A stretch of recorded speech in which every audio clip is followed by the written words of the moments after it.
ಸಾರ್ವಜನಿಕರು ಶಾಲಾ ಮಕ್ಕಳಿಗಾಗಿ ಕೊರಟಗೆರೆ 12ನೇ ಕೆಎಸ್ಆರ್ಪಿ ಪಡಿ ಘಟಕದಲ್ಲಿ ಕ್ಯಾನ್ಸರ್ ಜಾಗೃತಿ ಕಾರ್ಯಕ್ರಮ.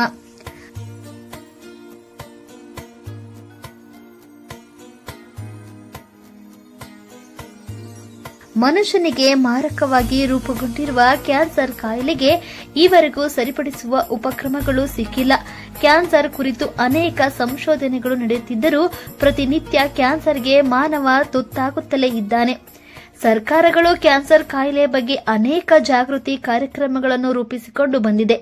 ಇದಕ್ಕೆ ಪೂರಕವೆಂಬಂತೆ ತುಮಕೂರು ಜಿಲ್ಲೆಯ ಕೊರಟಗೆರೆ ತಾಲೂಕಿನ ಗೊರವನಹಳ್ಳಿ ಹತ್ತಿರದಲ್ಲಿ ಇರುವ ಕೆಎಸ್ಆರ್ಪಿ 12ನೇ ಪಡೆ ವತಿಯಿಂದ ಇಲ್ಲಿನ ಸುತ್ತಮುತ್ತಲಿನ ಸಾರ್ವಜನಿಕರು, ಏಕಲವ್ಯ ಶಾಲೆಯ ಮಕ್ಕಳು ಸೇರಿದಂತೆ 12ನೇ ಪಡೆಯ ತರಬೇತಿ ನಿರತ ಪೊಲೀಸ್ ಸಿಬ್ಬಂದಿಗಳಿಗೆ ಕ್ಯಾನ್ಸರ್ ಕುರಿತು ಅರಿವು ಜಾಗೃತಿ ಕಾರ್ಯಕ್ರಮವನ್ನು ಆಯೋಜನೆ ಮಾಡಲಾಗಿತ್ತು.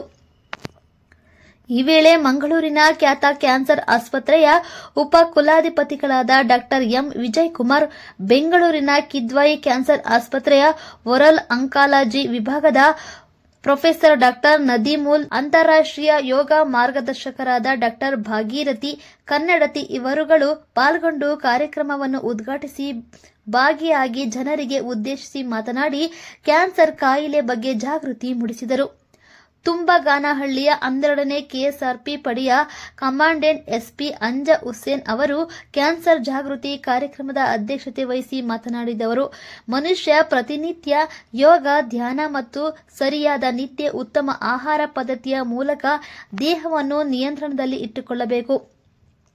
ತಮ್ಮ ಶರೀರದಲ್ಲಿನ ಬದಲಾವಣೆಯ ಬಗ್ಗೆ ಗಮನ ನೀಡಬೇಕು. ವಿವಿಧ ರೀತಿಯಲ್ಲಿ ಉಂಟಾಗುವ ಸಣ್ಣ ಪುಟ್ಟ ವ್ಯತ್ಯಾಸಗಳ ಬಗೆಗೂ ಗಮನ ಹರಿಸಬೇಕು. ವೈದ್ಯರನ್ನು ಸಂಪರ್ಕಿಸಬೇಕು.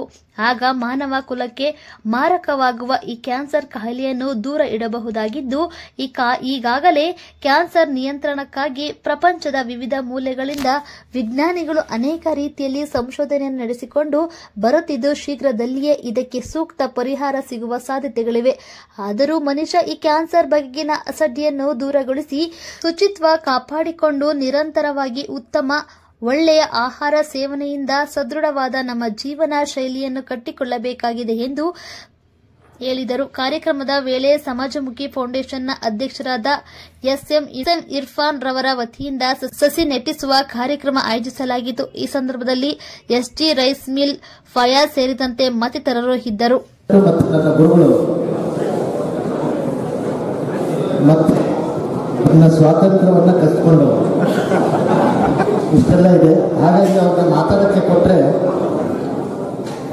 ಮತ್ತೆ ಎಲ್ರಿಗೂ ಊಟ ಅರೇಂಜ್ ಮಾಡಬೇಕು. ಸೊ ಹೀಗೆ ಇವತ್ತಿನ ಕಾರ್ಯಕ್ರಮ ಬಹಳ ಅತ್ಯದ್ಭುತವಾಗಿ ಮೂಡಿಬಂದಿದೆ. ನೋಡಿ, ಅವೇರ್ನೆಸ್, ಜಾಗೃತಿ ಅಥವಾ ತಿಳುವಳಿಕೆ ಇದ್ದರೆ ಎಷ್ಟೊಂದು ಸಮಸ್ಯೆಗಳನ್ನು ನಾವು ಬಗೆಹರಿಸಬಹುದು. ಅದು ಕೈಮೀರಿ ಹೋದ ಮೇಲೆ ನಂತರ ನಾವು ಅದರ ಬಗ್ಗೆ ಯೋಚನೆ ಮಾಡೋದು ಅಥವಾ ಅದರ ಬಗ್ಗೆ ಕಾಳಜಿ ವಹಿಸಿದ್ರೆ ಯಾವುದೂ ಪ್ರಯೋಜನ ಇಲ್ಲ. ಕೆಲವೊಂದಕ್ಕೆ ಪ್ರಯೋಜನ ಆಗುತ್ತೆ, ಬಹಳಷ್ಟಕ್ಕೆ ಪ್ರಯೋಜನ ಆಗೋದಿಲ್ಲ.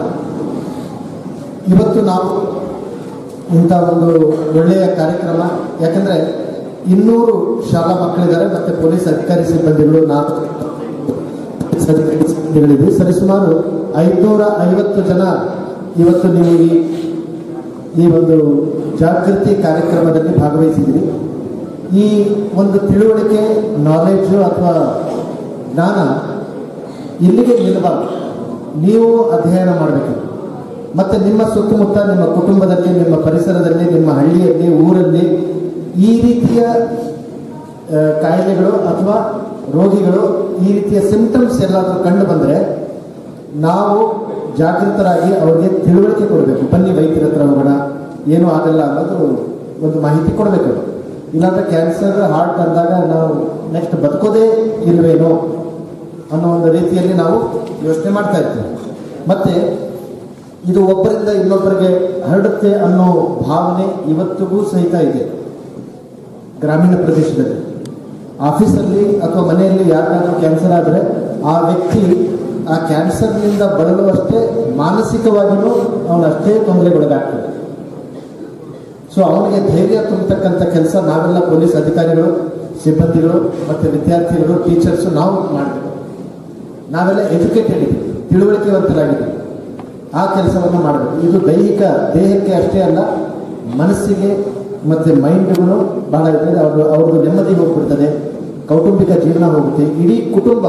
ಅದರಲ್ಲಿ ಯಾರಾದರೂ ದುಡಿಯೋ ವ್ಯಕ್ತಿ ಇದ್ದು ಅವ್ರಿಗೆ ಸಮಸ್ಯೆ ಆದರೆ ಇಡೀ ಕುಟುಂಬ ಆರ್ಥಿಕ ಸಂಕಷ್ಟಕ್ಕೆ ಒಳಗಾಗುತ್ತೆ. ಸೊ ಇವೆಲ್ಲ ಕಾರಣಗಳಿದೆ. ಪೊಲೀಸರಾಗಿ ನಾವು ಸಮಾಜಮುಖಿ ಕೆಲಸ ಮಾಡ್ತಕ್ಕಂಥವ್ರು. ನಾವು ಸಮಾಜಕ್ಕೆ, ಜನರಿಗೆ ಸರಿಯಾದ ದಾರಿಯನ್ನು ತೋರಿಸ್ತಕ್ಕಂಥವ್ರು. ನಾವು ಅಂಥ ಸಮಸ್ಯೆಗಳಿದ್ದಾಗ ಇಂಥ ವೈದ್ಯರು ಆಸ್ಪತ್ರೆಗಳಿಗೆ ಸಂಪರ್ಕಿಸಿ ಅವರಿಗೆ ಕೊಂಡಿಯಾಗಿ ಕೋಆರ್ಡಿನೇಟ್ ಮಾಡಬೇಕು. ಇದು ನಮ್ಮ ಕೆಲಸ. ಅದಕ್ಕೆ ನಾವು ಮೊದಲು ಶಿಸ್ತುಬದ್ಧ ಜೀವನವನ್ನು ಅನುಸರಿಸಬೇಕು. ಆಮೇಲೆ ಊಟದ ಪದ್ಧತಿ, ಆಹಾರ ಪದ್ಧತಿಗಳಲ್ಲಿ ಹೇಳಿದಂಗೆ ಹೆಚ್ಚೆಚ್ಚಾಗಿ ಹಣ್ಣು ತರಕಾರಿ, ಅದರಲ್ಲೂ ಸಹಿತ ಈ ಗ್ರಾಮೀಣ ಪ್ರದೇಶದಲ್ಲಿ ನಮಗೆ ಈ ಔಷಧ ರಹಿತವಾಗಿ ಬೆಳೆಸಿರ್ತಕ್ಕಂಥ ತರಕಾರಿ ಹಣ್ಣುಗಳು ಭಾಳ ಸಿಗ್ತವೆ ಲೋಕಲ್ ಆಗಿ. ಇದನ್ನು ತಿನ್ನಬೇಕು.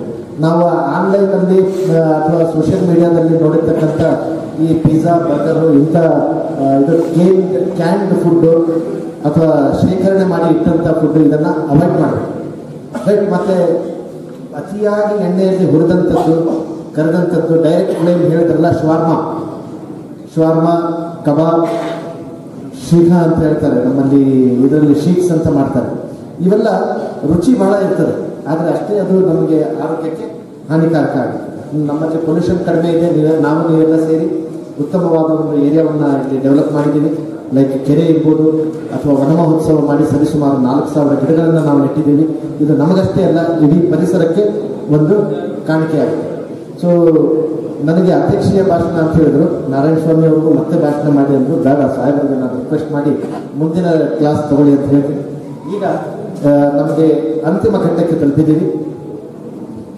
ಎಲ್ಲರಿಗೂ ವಂದನಾರ್ಪಣೆಯನ್ನು ಸಲ್ಲಿಸಿ ಮತ್ತು ಗಣ್ಯರಿಗೆ ಇವತ್ತು ತಮ್ಮ ಅಮೂಲ್ಯ ಸಮಯ ನಮಗಾಗಿ ಮೀಸಲಿಟ್ಟಿದ್ದಾರೆ. ಇವತ್ತಿನ ಒಂದು ಪೂರ್ತಿ ದಿವಸ ವಿಜಯಕುಮಾರ್ ಸಾಹೇಬರು ಮತ್ತು ನದಿಮುಲ್ಲೋಡ ಸಾಹೇಬರು, they are very much required to the society.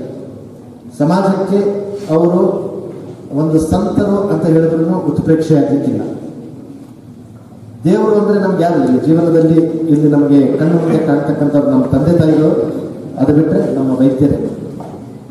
ಅಂಥವರು ನಮ್ಮ ಮುಂದೆ ಬಂದಿದ್ದಾರೆ. ಅವರು ನಮಗಾಗಿ ಇಷ್ಟೊಂದು ಸಮಯವನ್ನು ಮೀಸಲಿಟ್ಟು ಬಂದು ಈ ಕಷ್ಟವನ್ನು ಸಹಿಸಿ ನಮಗೆ ನಾಲೆಜ್ ಕೊಟ್ಟಿದ್ದಾರೆ. ಅವರಿಗೆ ನಾನು ಅನಂತ ಧನ್ಯವಾದಗಳನ್ನು ಅರ್ಪಿಸ್ತೇನೆ. ನಮ್ಮ ನಿಸಾರ್ ಸರ್, ನಮ್ಮ ಟೀಚರ್ ಅದನ್ನೇ ಸರ್, ಜನರು, ಸಿಬ್ಬಂದಿಗಳು, ಸ್ಟೂಡೆಂಟ್ಸ್, ಟೀಚರ್ಸ್.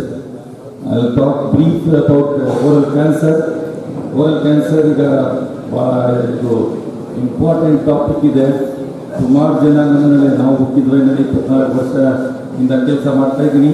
24 ವರ್ಷ ಹಿಂದೆ ನಾನು ರೆಸಿಡೆಂಟ್ ಆಗಿ ವಿಜಯಕುಮಾರ್ ಸರ್ ಕೆಳಗಡೆ ಜಾಯ್ನ್ ಆಗಿ ಈಗ ಈ ಮಟ್ಟಕ್ಕೆ ಬಂದಿದ್ದೀನಿ. Is my teacher. ಅವ್ರು ಆಲ್ರೆಡಿ ಇನ್ಲೈಟನ್ ಮಾಡಿದ್ದಾರೆ ಕ್ಯಾನ್ಸರ್ ಜಾಗೃತಿ ಬಗ್ಗೆ. ನಾವು ಈಗ ಓರಲ್ ಕ್ಯಾನ್ಸರ್ ಬಗ್ಗೆ ನಿಮ್ಗೆ ಹೇಳ್ತೀನಿ. ಅದು ಓರಲ್ ಕ್ಯಾನ್ಸರ್, ಅದು ಕ್ಯಾನ್ಸರ್ ಪ್ರೊಡ್ಯೂಸ್ ಆಗೋಕ್ಕೆ 3-4 ಕಾರಣ ತಿರುಗಿ ಹೇಳ್ತೀನಿ. Physical agent, the chemical agent, infection diseases, life style. ಇದು 3 ಬಿಟ್ಬಿಟ್ಟು ಅವ್ರು ಕೇಳಿದ ಉತ್ತರ ಏನಂದ್ರೆ ಕೆಮಿಕಲ್. ಈಗ ಕೆಮಿಕಲ್ ಬರ್ತಾ ಇದೆ. ಕೆಮಿಕಲ್ ಬಂದ್ರೆ ಮೇನ್ ಕೆಮಿಕಲ್ ನಮಗೆ ಗೊತ್ತಿರೋದು ಎಷ್ಟೋ ಕೆಮಿಕಲ್ ಇದೆ. ಆಗ ಒಂದು ಇಂಪಾರ್ಟೆಂಟ್ ಅಂದ್ರೆ ಹೈಡ್ರೋಕಾರ್ಬನ್ಸ್ ಹೇಳ್ತೀವಿ. ಆ ಹೈಡ್ರೋಕಾರ್ಬನ್ಸ್ ಪ್ರೊಡ್ಯೂಸ್ ಆಗಬೇಕಾದ್ರೆ ಎಲ್ಲಿ ಪ್ರೊಡ್ಯೂಸ್ ಆಗಬೇಕೇನೋ ಕ್ಯಾನ್ಸರ್ ಬರೋ ಚಾನ್ಸ್ ಇದೆ. ಈಗ ನಾನು ಹೇಳಿದೆ ಸ್ಮೋಕಿಂಗ್ ಫುಡ್ ಏನಾಗುತ್ತೆ ಹೈಡ್ರೋಕಾರ್ಬನ್ ಬರುತ್ತೆ. That hydrocarbon internal causes cancer.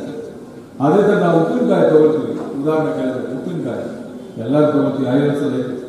ಅದು ಒಂದು ಕಂಟಾಮಿನೇಷನ್ ಏನಾಗುತ್ತೆ ಅಂದ್ರೆ ಕೆಮಿಕಲ್ ಚೇಂಜಸ್ ಆಗುತ್ತೆ. ಸೋಡಿಯಂ ನೈಟ್ರೇಟ್ ಅಂತ ಹೊರಗಡೆ ಹೋಗ್ಬಿಡುತ್ತೆ. ಎಷ್ಟು ಚೆನ್ನಾಗಿ ಕೆಮಿಕಲ್ ಫಾರ್ಮುಲಾ ಫಾರ್ ಸಾಲ್ಟ್ ಗೊತ್ತಿಲ್ಲ, ನನಗೆ ಗೊತ್ತಿಲ್ಲ. ಕಾಮನ್ ಸಾಲ್ಟ್ಗೆ ಕೆಮಿಕಲ್ ಫಾರ್ಮುಲಾ ಇದೆ ಸೋಡಿಯಂ ಕ್ಲೋರೈಡ್. ಅದು ವೈಟ್ ಆಗುತ್ತೆ, ನಿಮ್ಮ ಮನೆಯಲ್ಲಿ ಎಲ್ಲರೂ ಯೂಸ್ ಮಾಡೋದು ಸಾಲ್ಟ್. ಆದರೆ ಅದು ಒಂದು ಕಂಟಾಮಿನೇಟ್ ಬರುತ್ತೆ, ಅದು ವ್ಯತ್ಯಾಸ ಕಂಡುಹಿಡಿಯಕ್ಕೆ ಆಗೋದಿಲ್ಲ. That is called sodium chloride.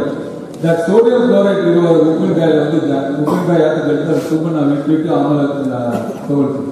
So ಆ ಥರ ಇರುವಾಗ ಅದು ಚೇಂಜ್ ಆಗುತ್ತೆ. ಅದು ಚೇಂಜ್ ಆಗಿ ಸೋಡಿಯಂ ಹೈಪೋಕ್ಲೋರೈಡ್ ಆಗಲಿ ಹೈಡ್ರೋಕಾರ್ಬನ್ ಆಗುತ್ತೆ. ಹೈಡ್ರೋಕಾರ್ಬನ್ ಆಗಿದ್ರೆ ಕ್ಯಾನ್ಸರ್ ಬರೋಕ್ಕೆ ಚಾನ್ಸಸ್ ಇದೆ. ಇದೇ ಸ್ಟೈಲ್ ನೀವು ಈಗ ಪ್ಲಾಸ್ಟಿಕ್ ತಗೊಂಡ್ರೆ, plastic is made out of lot of chemicals. Heat ನೀವು ಹೋಗಿ ಅದನ್ನು ಕೊಟ್ಟರೆ that heat will create more chemicals. Otherwise ಇನ್ನ ಸೆಟ್ ಕೂತ್ಕೊಂಡಿರೋ ಒಂದು ಪ್ಲಾಸ್ಟಿಕ್ ಬ್ಯಾಗ್ ನೀವು ಅದನ್ನ ಹಾಟ್ ಏನೋ ಒಂದು ಹಾಕಿದ್ರೆ ಈ ತರ ಕೆಮಿಕಲ್ಸ್ ಬರೋಕ್ಕೆ ಚಾನ್ಸಸ್ ಜಾಸ್ತಿ. ಆ ಕೆಮಿಕಲ್ಸ್ ನಮ್ಮ ಕಣ್ಣು ಕಾಣಿಸೋದಿಲ್ಲ, ವ್ಯತ್ಯಾಸ ಕಾಣಿಸೋದಿಲ್ಲ. ಸೊ ನೀವು ಅದನ್ನ ತಗೊಳಕ್ ಹೋಗಿದ್ರೆ ಬೇರೆ ಬೇರೆ ಕಾರಣಗಳಲ್ಲಿ ನಿಮ್ಮ ದೇಹದಲ್ಲಿ ಏನ್ ಬೇಕಾದ ಪ್ರಾಬ್ಲಮ್ ಬರುತ್ತೆ, ಇನ್ಕ್ಲೂಡಿಂಗ್ ಕ್ಯಾನ್ಸರ್. ಹೈಡ್ರೋಕಾರ್ಬನ್ಸ್ ಎಲ್ಲ ಬಂದ್ಬಿಟ್ರೆ ಕ್ಯಾನ್ಸರ್ ಬರೋಕ್ಕೆ ಚಾನ್ಸ್ ಇದೆ. That is the answer. Plastic will chemical reaction resulting in hydrocarbon will cause cancer.